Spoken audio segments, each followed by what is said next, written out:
नाम नौशाद अहमद शेख है, मैं यहाँ संगलदान से हूँ। यहाँ अल्ट्रासाउंड मशीन जो है वो CMO रामबन ने सीज़ की है, जो 2014 में इरकान रेलवे ने उनको फ्री ऑफ कास्ट दी थी लोगों को, ताकि लोगों की मदद, गरीब लोगों की मदद हो जाए।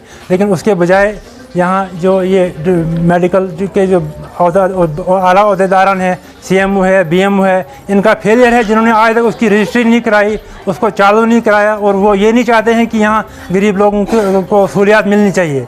ये गरीब लोगों को दबाने का एक आसान तरीका है इनके पास। दूसरा नंबर, यहाँ पे एम्बुलेंस टोटल 2 हैं, उसमें भी एक ही चलती है।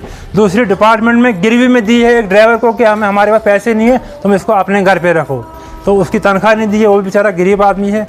तो हम चाहते हैं कि एम्बुलेंस वाले को पैसे मिले, वो एम्बुलेंस यहाँ पे आए, लोगों को मुश्किलात सामना ना करना पड़े। दूसरी बात, हम रामन साहब से गुजारिश करेंगे कि आपको चालू करनी चाहिए थी, आपको सीज़ नहीं करनी चाहिए। वो किसी ने कोई वहाँ से नाले से नहीं उठा कर लाई है, वो इरकान रेलवे ने, हिंदुस्तान गवर्नमेंट की बहुत बड़ी कंपनी है, उसने दी है यहाँ गरीब लोगों को मतलब सहूलियात के लिए। उसको आप बंद करोगे तो वो आपके लिए शेम है। CMO साहब, कम से कम मेहरबानी करो। छोटे छोटे बच्चे हैं, ये देखो यहाँ पे छोटे बच्चे भी हैं, जो बूढ़ी माएँ हैं, औरतें हैं।